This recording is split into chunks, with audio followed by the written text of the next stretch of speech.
السلام عليكم ورحمة الله وبركاته. أنا اسمي أحمد عز من محافظة قنا. أنا كنت عملت عملية قلب مفتوح قبل كده سنة 2014 في المعهد القومي الموجود في الكتكات، وبعد سنة تقريبا كده متابعة ونزلت شغل.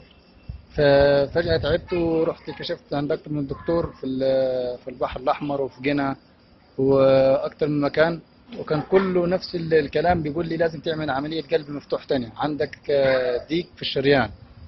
مش واخد بالي والله كان اسم الشريان إيه يعني بالظبط. بس فانا عرفت الدكتور رامي اسماعيل بالصدفه عن طريق النت، فوصلت له وشرحت له كل اللي حصل.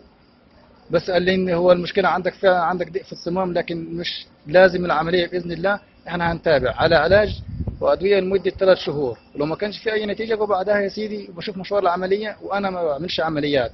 وبالفعل اخذت العلاج، ومن اول اسبوع وحسيت فعلا بتحسن. واقسم بالله الكشف كان ب 350 جنيه، وكان رسم القلب ب 150 جنيه.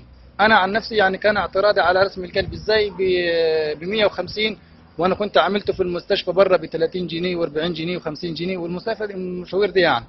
فكان معايا اخويا قال لي مفيش مشاكل، احنا اهم حاجه ان احنا نطمن، وطالما هو دكتور كويس فمش هتفرق يعني 50 جنيه من 150 جنيه، اهم حاجه النتيجه. وبالفعل والله انا تابعت معاه اكثر من 6 شهور، والحمد لله اخر نتيجه كان اشعه الايكو تقول انه القلب كويس 100%، ما فيش اي مشاكل ولا في شرايين ولا اي في حاجه.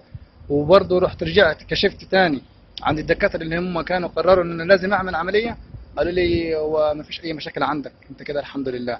وانا حاليا مستمر على الكونكور وعلى الماريفان، دول مستمر عليهم على طول ومتابع يعني، والحمد لله يعني. حتى انا كنت عاوز اوصل للدكتور رامي اسماعيل مره تانية، فحاليا ما اعرفش بقى الظروف اللي هو يمر بها دي ايه. بس كلمه حق والله دكتور مميز جدا جدا جدا. ربنا يوفقه ان شاء الله وربنا ينصره.